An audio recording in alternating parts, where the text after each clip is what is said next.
Yo, yo, yo, welcome back to YingYang Sports. I'm here with Joel. How we doing today? What's the deal? I'm chilling, feeling great. That's what I like to hear out of you. I'm doing great. I spent my evening doing some nice stuff last night, which I'll let you know about in our second segment of the day. But first of all, I want to shout out everyone who showed out yesterday and the first day when we didn't do it live. We appreciate you so much. And shout out my girlfriend. Happy birthday. I love you. I will see you later. Happy birthday, Justin's girlfriend. Thank you, Joel. How about you? You want to shout out anybody? No, I just shout out all the supporters. Shout out my mom. She keeps on continuous support. And shout out, like I said, just shout out everybody that's been supporting. Really appreciate it for right now. Hey, shout out Broder and just a fan for being in chat. Broder's my dog. I absolutely appreciate the support. But let's tap in to a little Lions to start off.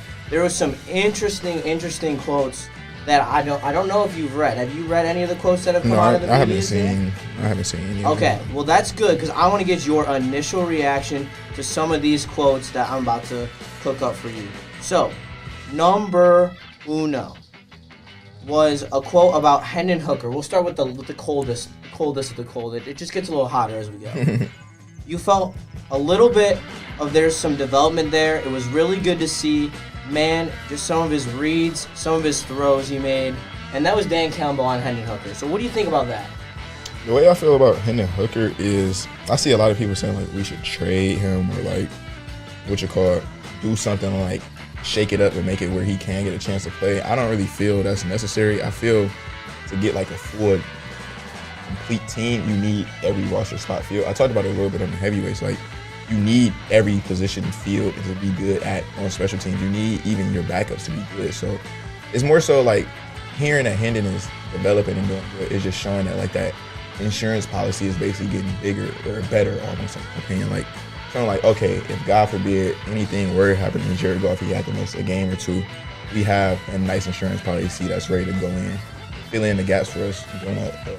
And I think Hendon is the perfect guy for that. I really think in a 3-4 game stretch he'd come in and he could be electric and really just be a bridge. He's not going to be the long-term starter or anything like that. We've proven that with how we decided to pay Goff. I definitely get what you're saying. All right, let's go on to the second one. And this one is about Ben Johnson returning to the Lions this year. He said, I want the sunshine a little longer.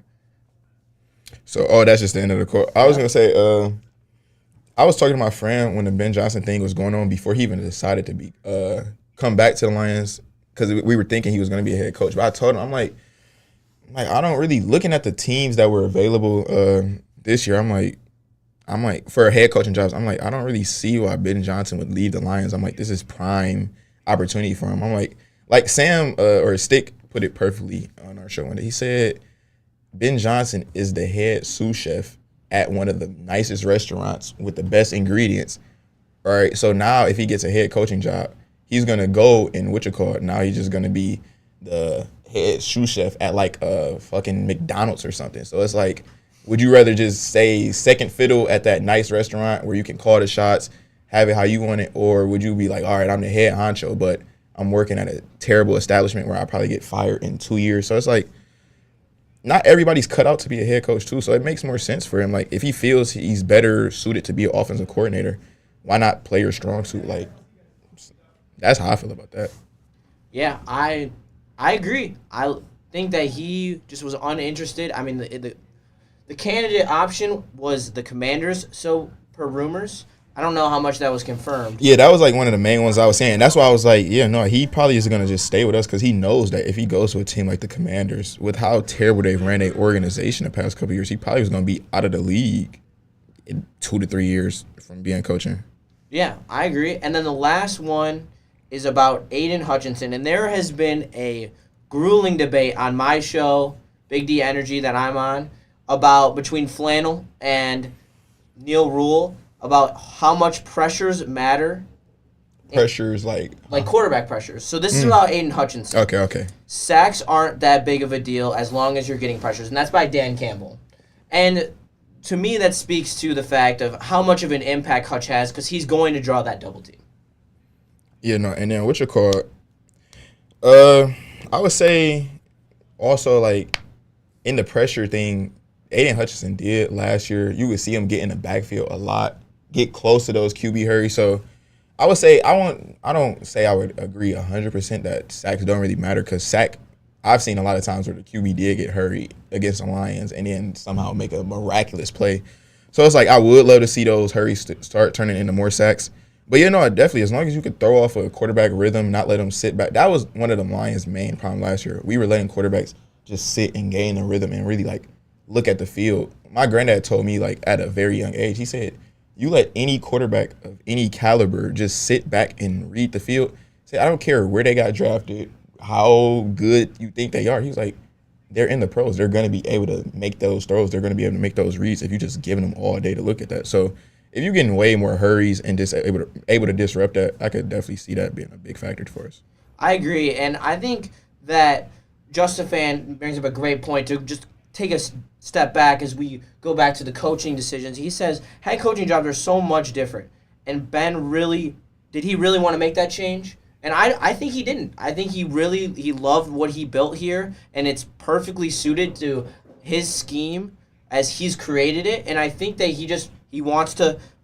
If he lands a head coaching job, it's going to be in a better situation than Washington if he wants to go be a head coach. No, definitely. It would be somewhere where, like, it's already set up for him, basically, to almost just he's the plug and play. Like, maybe it's a situation where it's, like, a great roster already, but they just had maybe bad coaching, or it's a coach who's just ready to, like, take a step down. Like, maybe if, like, at some point, like, in the next 2-3 years, Andy Reid is like, all right, maybe the Chiefs get one more or two more Super Bowls, and Andy Reid like, all right, I'm done, ready to ride off on my high horse. I would see like that would be like a time that Ben Johnson was like, okay, this is my chance to go be a head coach. Like that would make most sense. Like I have the best quarterback of all time. Like I'm not about to have to come in and try to rebuild from scratch. Like I don't really think that's what Ben Johnson is trying to do. Yeah, and I agree 100%. And we've been talking so much about the coaching staff and how much the coaching staff has been talking about this player in particular on our shows, and it's JMO. And Sam Flannel gave an 800-yard prediction on what he predicts Jameson Williams' season is going to be. And he's a pretty big hater of JMO, so that's all-purpose. Oh, you saying So how many all-purpose yards do you expect from Jameson Williams next year to consider it's a successful season for him? I would just say with all-purpose, I would see them giving him like a fair amount of running opportunities based off how they were using him near the end of the year and even in the playoff games. So I would say probably all-purpose, like a total all-purpose, a great season would be like, I would have to say like 1,200 because I was thinking at first you were saying you get 800 receiving yards. I'm like, yeah, that's a fair season he for might J-Mo. not clarify, but that's why I'm like, be talking all-purpose when it comes to J-Mo. Yeah, no, because 800 all-purpose would seem kind of low for him because I think like alone J-Mo could probably for this whole season could probably get like 250, 300 rushing yards. Okay, so let's just go receiving yards then. What's a realistic receiving expectation? Because we know when he has the ball in his hand in the run game, he's electric. So we already know that facet of his game is there. It's more the receiving that needs to take a step up. So what would be a realistic receiving yards expectation for J-Mo for you? I would say a realistic option given based off how the past couple years have went. I would say about 850, 950. Like that would be like I would look at that as like a great J-Mo season for his first full season. Because I'm giving him like leeway, and I'm gonna look at this. I won't say I'm looking at this as his rookie year, but I'm looking at this as basically like his first. I don't even know how to explain it. Like almost like a pseudo rookie year, basically. Like a Ben Simmons rookie year, basically. Yeah, that's or Chet, or not? Yeah, Chet. Did Chet miss a year? Yeah, Chet missed a year too. Yeah. So yeah, exactly. I agree with you. I think 850, and I'm not gonna hold him to like, he gets 848, and he's not gonna get there. Yeah, no, nothing like that. But he gets around 850. I'll be happy with his production for the season. I think that's a very realistic expectation because again, the miles got to get fed. We have a bunch of weapons on this offense. But I also saw people like bringing up a very interesting point and saying that if J-Mo does reach his full potential, he could easily be the number one for this team. So, like, I don't know how you felt about that, but I felt like what I saw from Alabama and then the flashes that I've seen in the league, if he just gets things like his catching together in that rhythm with golf, I don't see why he wouldn't be able to have, like, more yards than Amon-Ra this season. Because Amon-Ra is more of that possession receiver. But if you have, like, those games where, like, J-Mo can catch, like, say, like, 3 deep balls in one game and then, like 5 intermediate routes throughout the game, that'll give him, like, an easy, like, 8 catches, probably, like, 200 yards, something like that. Like, so if he get, like, chunk games like that, I could see him leading our team in receiving yards or being right there with Amon-Ra, like, hand to hand. I mean, there's definitely a path there for sure because the defenses are going to have to key on one of them, and then you got Laporte in the middle. I mean, there's so many ways to beat you as a Lions. And then they're also, the running back coach was talking about how they might play him a little in the slot too, which that would be electric. If that would just give our offense a whole nother facet. Because I love when Monty and Gibbs are on the field at the same time. Because even if he's in the slot, he could still get an end around. He could still get a delayed screen. There's so many ways that you can move pieces around, and you're just playing chess. I was gonna say, yeah, with Ben Johnson, he's shown that he's very creative, and he's shown that he can find ways to get the players in the best position that they need to be in to make plays. So, as far as it goes, the years prior, I was more worried with J-Mo production based off the fact of, like, being injured and stuff. Like, I was worried how the injuries were gonna affect him, but now without none of that, I'm just more so excited to see, like, how Ben Johnson is going to use him of having a whole offseason, whole mini camp with him and all that. Yeah, and I feel like this is because you knew when you drafted him, the injury, he was going to take time, and he was going to get picked higher if he didn't have the injury. But you paid that price with last year. We wasn't there for the full year, but this year, like you said, full mini camp, full training camp, ready to go, ready to rock. I'm excited. I'm really excited to watch J-Mo this year. I think he's going to be electrifying. And one thing I brought up earlier, which everyone always talks about Monty and Gibbs and how good they are together and well they complement each other. How about how well J-Mo could complement Amon-Ra and Laporta? You know, that trio, 3 different sides of 3 different coins. Definitely, because it's all, like, they're really, like, covering, like, I guess the 3 levels of passing that you would want. Like, so you got the deep option in J-Mo. Then you got your intermediate, like, 20-yard option, like 10 to 20-yard passing options in Amon and Sam Laporta. And then you can even hit Amon at the line of scrimmage with a little pass like that. You can even do that with J-Mo based off his speed. So it's just more so we have plenty of options to play around with it and just we got plenty, like I said, just play around with it and figure out what we really want to, like, do in any situation, if that makes sense. Yeah, and Katz's Cat brings up a great point, is there's no necessarily a room for him to be a true number 2 receiver because of all of our weapons, and I agree with that. There is a plethora of mouths that need to be fed, and J-Mo might get a little bit of the stick, but it's going to be different every week. Every week, someone else is going to have a game because they're not the one that's being schemed to be stopped. See, I would say in that, Josh Reynolds had 800 yards with us, and you didn't really see, like, a game where, like, Josh Reynolds was just going super crazy. So, like, to get a number like 800, I don't really think that especially the fact that we don't have, like, a lot of receivers. Like, number 1 is definitely going to be Amon-Ra, then right there, number 2 for, like, based off the receiver depth chart would be J-Mo. So I don't really.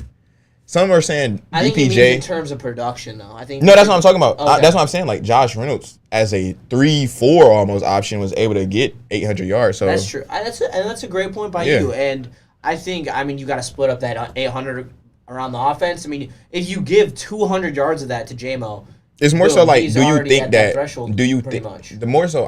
I guess the way I'm posing the question is, do you think that J-Mo is better than Josh Reynolds? And I would say 100%. Yes. So that's why I'm saying, like, I feel like in that, you could sneak out a 950,000-yard season easily. Yeah, I just think it's about the rapport. The rapport wasn't there last year. The rapport was there for Jared Goff and Josh Reynolds, and I think that with him gone, it forces the hand of Jared Goff to get more comfortable with all the other receivers in the room, and I think it will make this team better in the long run as Josh Reynolds isn't going to be able to rely on in that third down situation where Amon-Ra's covered. It might be Laporta and J-Mo in those situations, and I really like that. I really like that for the Lions this year. So let's keep it pushing, and let's talk about the Tigers for a second. They went 1 for 1 yesterday. Great game, and then kind of a stinker. Really sucks. Skeens carved him up.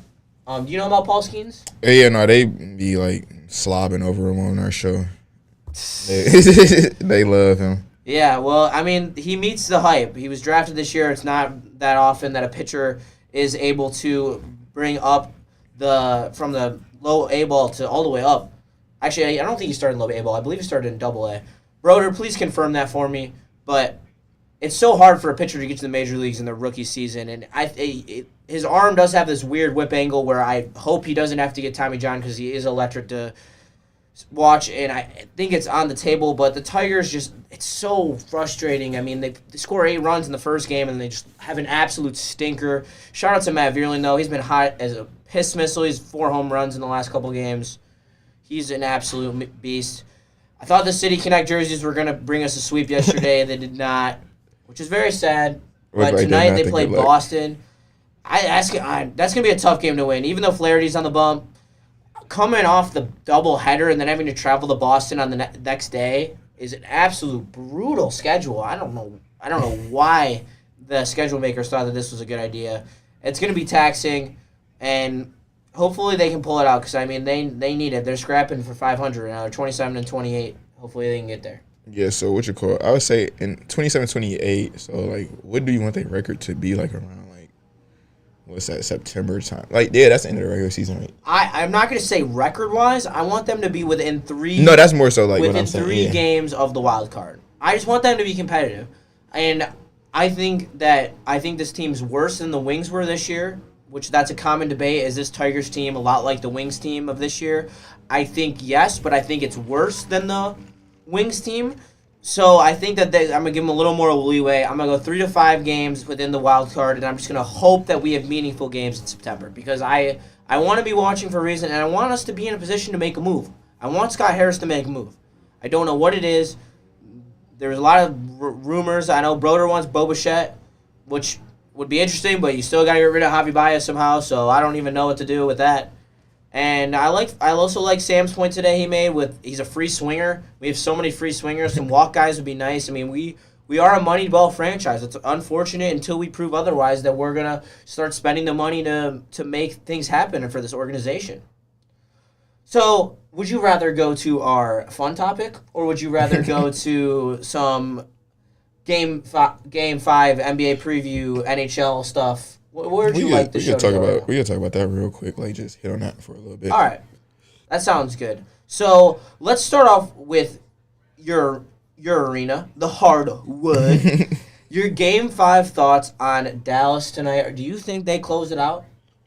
I would like to see Dallas close it out for the fact that I want them to beat the Celtics, and I would like them to have, like, I don't want them to have too far off rest days or too offset rest days. The Celtics, so I would want them to close it out this game for that reason. But I also, at the same time, want to see the Timberwolves win so I can keep seeing basketball so I don't have to go, like 7 days without any type of game. So I'm at, like, a crossroads right now because I like Anthony Edwards and I also like Luka Doncic and Kyrie. So it's like I'm really cool with however this game go. But if I were to, like, give a prediction of how I think the game will go, I think it's going to be, like, another one of those just super close games. I think this is going to go down to the last possession. It's going to be anybody game. And if I had to give a prediction, I would probably say Mavericks end up closing it out.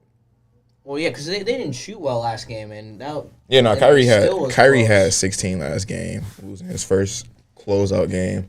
So he probably going to have some motivation from that. And then if you want some plays, the ones I'm on heavy is Ant 30, Kyrie 25. Then from there you can freestyle. But those are the 2 players I'm on heavy today. Word. Well, I think that if Dallas does move on, which we both are assuming they do you like them against Boston or do you like Boston in that matchup? And do you know how Kristaps is doing? Is he going to be back at some point? I haven't been keeping up with that. I think he got a calf injury, and those are usually like... I can look it up. But yeah, I would say preview the matchup. Calf injuries are like iffy with, because it's like you think you know what's going on with it, but like you don't want to you never want to rush him back from a calf injury because we've seen it before, like where players try to rush back and they end up turning Achilles, and now instead of just sitting out for probably 2 more games, now you're about to miss a whole season. So I can see why they're iffy with that if it's a calf injury. But then From 5 hours ago, he's getting better each day. I know he's working hard. He's progressing well, and he's working really hard to get back. So who the hell knows? or what's That's what a is it bunch of listed mumbo as? jumbo. Yeah, what is it listed as? But yeah, no, I like how what you call it, especially with Derek Lively coming back. I like how they match up. I like Dallas too. I just think that Jason Tatum ain't no killer, and Kyrie and Luka are both killers. No, And the thing that is gonna scare me about that is the fact that Drew Holiday will be able to neutralize one of the players, and I think he's gonna be able to neutralize Kyrie. Like how the Timberwolves are almost kind of having a double team both at times. Like if Kyrie got the ball, and they're having something double team Kyrie to get the ball out of his hands, and sometimes Luka got the ball, they having a double team him majority of the time. Boston won't really have to do that because they're way better defensively, and they have way more length with Jason Tatum and Jaylen Brown on their wings. So one of them are definitely going to be checking Luka too. So I think that's what will make it definitely hard for Dallas to like use their advantage that you're seeing in this series. But if the fact that Luka and Kyrie are just the Dallas's best player, and it's a guard dominant league, in my opinion, like when your guards are your best players, it's like the game is like completely. I told Braylon, I was like, it's like when your best player is at guard, when your two best players are at point guard, it's like you having your best players at quarterback and wide receiver versus like the Nuggets having their best player at center. It's like having your best player almost at like a offensive tackle. It's like, yeah, he's your best player, but like at times when you really just need a bucket, there's nothing your offensive tackle will be able to do for you. Like when you just need a first down, but other than push his guy out the way, but you still need everybody else. And I say that with like the Nuggets, Jokic can't just get it on an ISO. Like it's easier to double team him when they're trying to force feed him the ball. They're like, all right, we want the ball out of his hands. Like if he get in the post, double team. But guards, you can't really double team them up top as easy. So it makes them more of an X factor when it gets to those late game moments in the most important times of the game. Nick, that's too funny. But we're gonna. You good on the NBA talk? I got something here that I will low key love your opinion on. Yeah, no, what you got? All right, this isn't even on the show sheet, but this just got tweeted at 3:24 by BR Gridiron, and it's trade packages for T. Higgins, and the Lions are the second name on that list. Yeah. So, first one is the Cardinals, which is a second and a fifth round pick. Yeah, I don't even care to hear that. We can just keep it pushing on that one. So, would you give up a second and a fourth round pick for T. Higgins to come to the Lions? Second and fourth round. At the point we at now, yeah, I would. Second and fourth round. He only has 1 year left on his deal, I believe. Yeah, no, what you call it? With everybody saying Super Bowl or bust, those are the type of moves you're gonna have to make. Like, if you really believe, like, well, Dan Campbell said it's not Super Bowl or bust. He said, what did he say? Like, it's just Super Bowl. Like, yeah, he just said just Super Bowl. Yeah, no. So if those are your like, if that's your belief, and you feel like how the fans feel that like, all right, we one piece away, and that piece is a big body receiver, I feel you should go all in for T. Higgins, especially if it's a second and fourth round pick. And then what you call it? Because the point where like maybe if it was last year when we still needing our picks and like still like unsure of who we are as an identity, I would say no, we can forego that because like I would rather keep the picks and like build something, like not take on a 1 year contract, basically a rental. But the point we at now, like I feel we can take on those rentals. I feel we can start doing riskier things like that, especially for a talent like T. Higgins. I don't see how Brad Johnson or Ben Johnson wouldn't be able to use him almost immediately. Like, so yeah, no, I have no problem with that.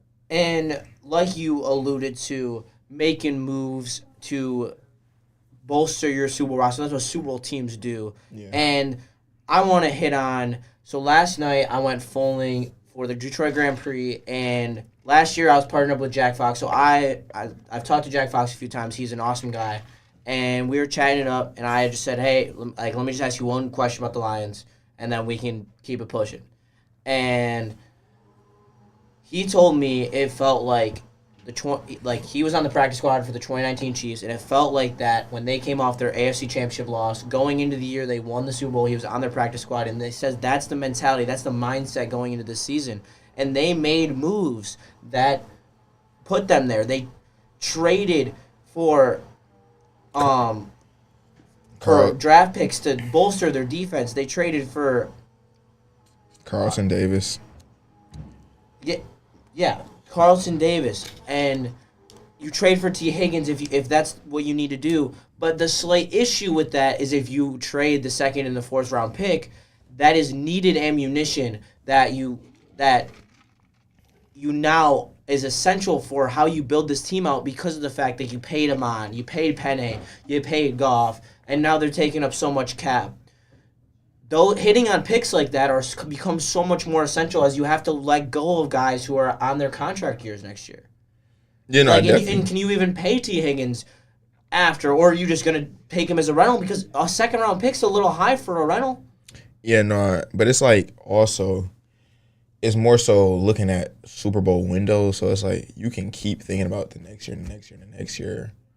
But it's like, who's to say that next year we're even going to be worried with our second round pick? That's more so how I look at it, because like more so based off what the team has already said. They're saying they're all in for the Super Bowl. So it's like, if you're all in for the Super Bowl this year, those are like the type of moves you would make that would be smart for a Super Bowl this year. If you're more so like, all right, we think we can win a Super Bowl this year, but we're not 200% sure, then yeah, that's not really a move that you would make. Yeah, and Nick, you're right. It's if you make moves like that, you're saying we're going for it now, and we're gonna win it now, and we're that's what I'm saying. Trying to win now. That's what I'm saying. Like, if you feel like this is your year to win the Super Bowl, then go for that move. And honestly, it's all depends on the NFL landscape as the season starts, because there's going to be injuries that happen. There's going to be I hope not, because I'm a huge Mahomes fan. But if a quarterback of Mahomes' caliber, Burrow, Jalen Hurts, even Goff goes down, it changes the sole landscape. Knock on wood. For any of them, I don't want any of them to get hurt. But injuries happen, and it changes the entire season. Yeah. Well, that's just... And that's football. Yeah, I would say it hasn't happened, so I don't really even know what to say to that yet. Well, yeah, obviously, but there is going to be an injury that forsakes this team. And I just want to touch on the NHL real quick, because I know we have a special topic that we have for the last 10 minutes of the show. So I'm going to keep it within 2 minutes here on this topic. Because last night, Dallas was up 2-0 and Tenyev got hurt, a defenseman, plus 22 on the year, leads their team in block shots, an integral piece of their team, goes down, and then for the rest of the game, it was like watching two completely separate games. In the second half of the game when he was out, Edmonton completely controlled the game. 5-0, what they outscored Dallas to win 5-2. It was insane, honestly. And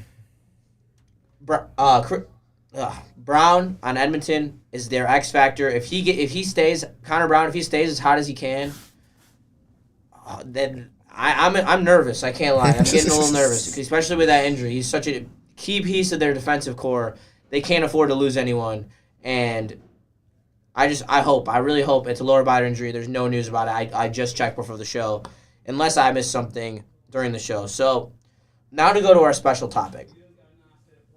The special topic is, if you get 3 guys from Detroit sports history to fight a bear with you, who would you take to win? And we're both going to draft a team of 3 people, and then we're going to have you guys decide who won. So, would you like to go first, or would you like to go second? I'll go second. And we're going to go snake draft. Or do you want to do more? Do you want to do 4 people each? We could do the snake. We do a snake draft, and it would be even? Yeah, that's fair. All right, we're going to do 4 people. We're going to do a snake draft. So, go ahead. Detroit sports can be any sport, anytime in Detroit. Well, no, you can take the first pick. All right, I'm going to take Ndamukong Suh. Okay. What'd you call it? My first pick was going to be Chris Spielman. I'm taking Chris Spielman with my first pick. All right, I'm going to take Old Lions, Bill Lambier. Bill Lambier, then I would have to take Rick Mahorn second. I'm going to take Darren McCarty. Shout out. You taking Darren McCarty third? All right, let me think who I would take third. I would have to say somebody like... Shout out Easy walking by. Make sure you go tune in to Heavyweights after. You know I'm gonna take what you call it. I just forgot that Nick Fairley. Ooh, Nick Fairley. All right. Yeah. And then I get one more pick.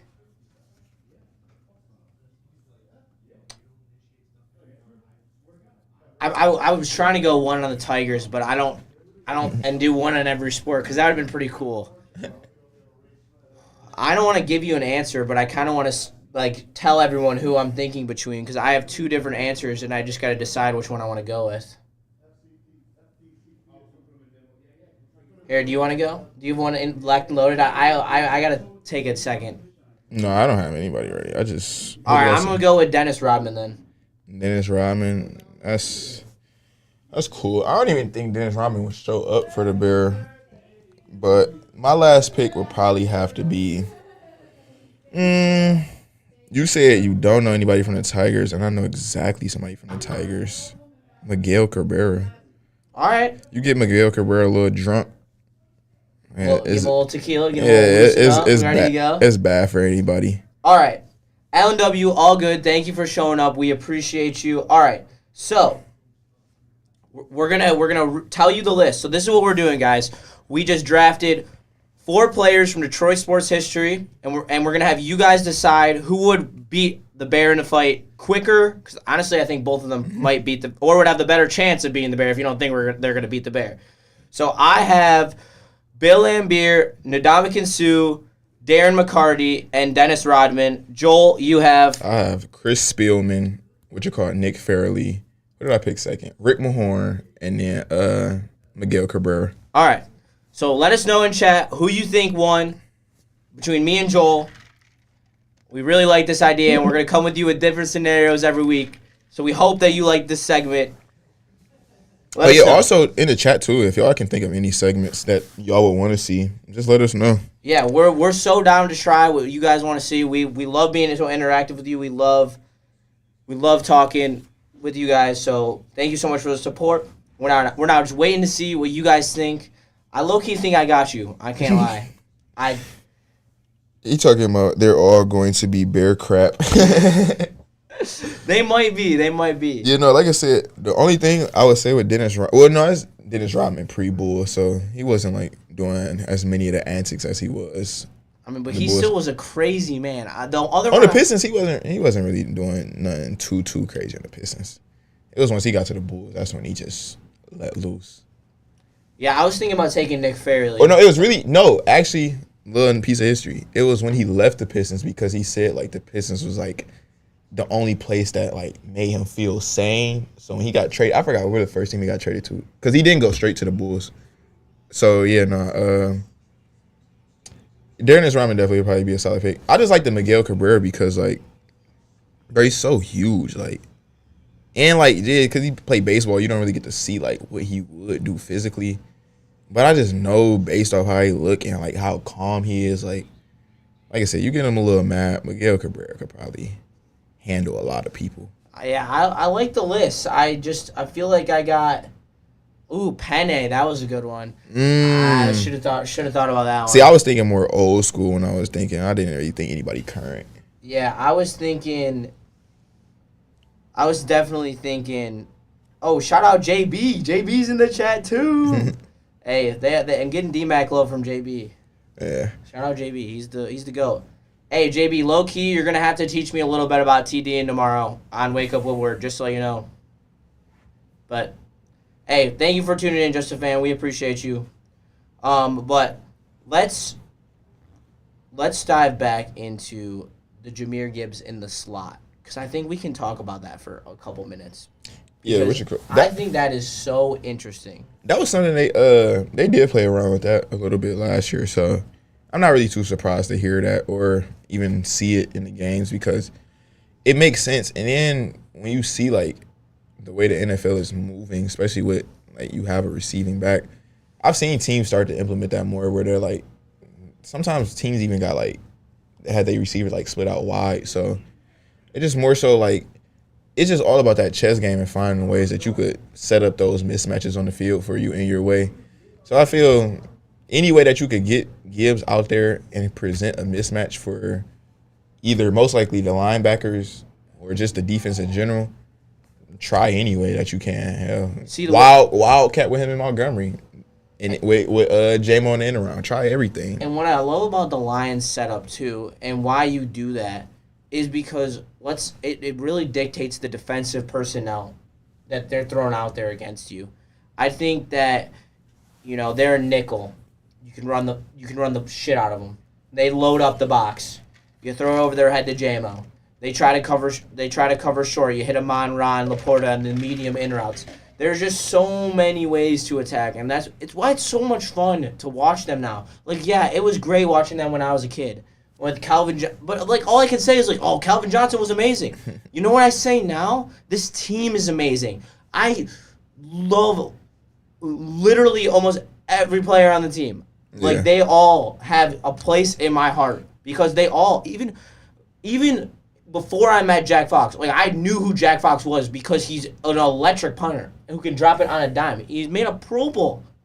Like, and yeah, no. Like who are some players that really just like you just gravitate towards? Because like back in the day, was there really anyone other than Calvin Johnson who? See, I'm not gonna lie. I'm a fan that I don't really care about the. How should I say this? I don't really care about how you view by other fans or like your stats. Like, I rock with who I rock with. So I actually did have a lot of players that I liked back in the day, like what you call it. Like, I liked Glover Quinn a lot. James Ahedebo for the little time that he was on our team. Like, I could restart. I like Golden Tate. Dominic Raiola. I really like Dominic. Javid Best. Those two probably are where I probably cut my list. You know, I got a long list. Dominic Raiola, Jeff Backus, what you call Jason Hansen for sure.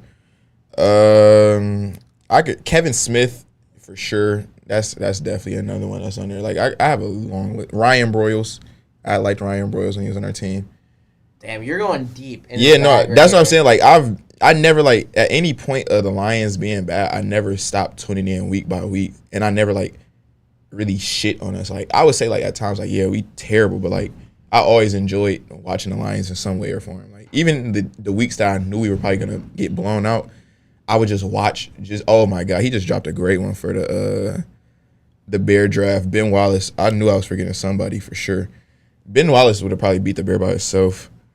But yeah, no, I just have that long list because I just been watching Lions for like literally my whole life. Like, well, yeah, I have too, and I just like, I didn't love Sue because like they turned him into. Oh yeah, no, see, I love Sue because you remember the meme? We had Sue jerseys. Yeah, we had Sue jerseys for sure. Do you remember that meme though that they had in ESPN and it was? Kicked him in the ding ding. Do you remember how like that was being played? I've like, never seen that. You can look it up. I promise you, it's an actual ESPN segment. I never seen that. Of when he kicked Aaron Rodgers in the private area, and it was the wildest thing from like a media company at the time. Even like Shaq did a fool. Like that's not even at that level. It was just such clownery. I feel like, and it was because we were the Lions at that point. That they hit us with that disrespect. Bro said Sean Avery. I'm gonna keep it a buck with you. I have to. Oh, you don't know about Sean? Who the fuck is that? Sean Avery's a menace, a literal menace. Once I saw Canadian, I knew he was a hockey player. Yeah, no, I don't know who that is. Look up. Go to his videos. See if they have his. He's an absolute goon, but in a shootout, he comes down and hits the between the leg top shelf. Most wild goal. One of the most wild goals I've ever seen. And he's like a grinder. It's the funniest shit ever. Sue was definitely our Draymond. I used to think nobody could get worse than Sue, but Draymond actually did get worse than Sue. Draymond is worse for the fact that, like, he just be out there doing anything. Like, didn't want to see punch Jordan Poole. That was the straw that broke the camel back. So last topic before we have to peace out so you all can go tune into heavyweights. The boys, easy. Spend more racks. Tailgate wins Detroit, Mario, Nick, and Chris, the boys. But, so we were talking on Woo today. Woo, the boys. And they were talking trades for the Pistons. Kyle Kuzma. Hell no. I figured. I figured. I knew. I didn't think it was gonna be a long reaction because I don't even want Kyle Kuzma. Man, no, bro. Some shit like you have to think about like the player as a person. That's how I should say. Like from the antics that I seen Kyle Kuzma like doing, bro. He's a vet, but he would be like a terrible vet for a locker room. Like Kyle Kuzma wouldn't. He don't even play good enough for the antics that I think not even antics I want to say, but just like the little like dumbness that he would bring to our team. Like I don't think the production would outweigh that. So yeah, no, I'm not really too big a fan of that one. He is from Wichita. I think he's from Flint or Saginaw. I think he's Flint. So he is a Michigan native, but that plays no weight in my decision. So what is going to happen this offseason, in my opinion, for the Pistons? So if you do not know, the Pistons drop Evan Fournier off their cap this year, which frees them up the second most cap in the NBA. So, what do you have any other than the Mikal Bridges trade? Because obviously it gives you the cap flexibility to sign and trade and to do all of those things. The free agent market, how does that work? Because we've only talked about the trade possibilities, but. I don't know who a free agent. See, free agency is a little weird because, like, you got the unrestricted free agents and you got the free agents. Like, DeAndre Ayton, everybody thought last year he was going to be on the Pacers because he signed a contract with the Pacers, da-da-da-da-da. But, like, I think it was, like, 48 hours that the Suns had to match it, and they end up matching it. So he had to go back to the Suns. So it's, like, you can, like, keep saying, like, oh, this team is going to sign this player, but it's, like, as long as that player or that team that the player is leaving has enough cap to re-sign them back, it's hard to predict it because you never know. Like Jeff Teague even talked about it here. He had like a finalized signing with the Milwaukee Bucks one year, and then like the last 10 minutes before they could send a trade through offer, the GM did it out of spite of him, like just to do that. So I really don't know how to speculate that right now. All right. Well, we had a great show today. Settle some controversy for me, though. Two things. Is lettuce a pizza topping? Hell no. And then would you try meatballs on a pizza? I don't eat meat, so no. Oh, yeah, I forgot you're vegan. Yeah, that's my bad. Bad question. But no, even still, when I was, that's like so, like, it don't even make sense for real because the pizza's so damn thin, then you putting a fat-ass meatball on there. Like, that's a terrible bite. Like, no, it's not a big meatball. It's like, they cut it up, and then they put, like... That's just regular Italian sausage then, isn't it? I think that they're different meats. Yeah, no, I would just look at that as just regular Italian sausage then. That's not... All right, so if you did eat meat, you would try it. I've had Italian sausage on there plenty of times, so I guess so, yeah. All right. Well, that will do it for YingYang Sports today. Thank you all for tuning in. Shout out everyone who was in chat today. Broder, Ellen W., Justafan. Appreciate you, Nick. JB. Brandon's cat's cat. That bit will never get old on our show. All the fake cats accounts. Keep that up. I think that's hilarious. And Ryan, we appreciate you all for tuning in. Thank you so much. And we will catch you tomorrow. We'll have another fun segment like the one we did today for you as well. And go tune in to Heavyweights back on Woodward Sports, and we'll catch you in the next one. Peace.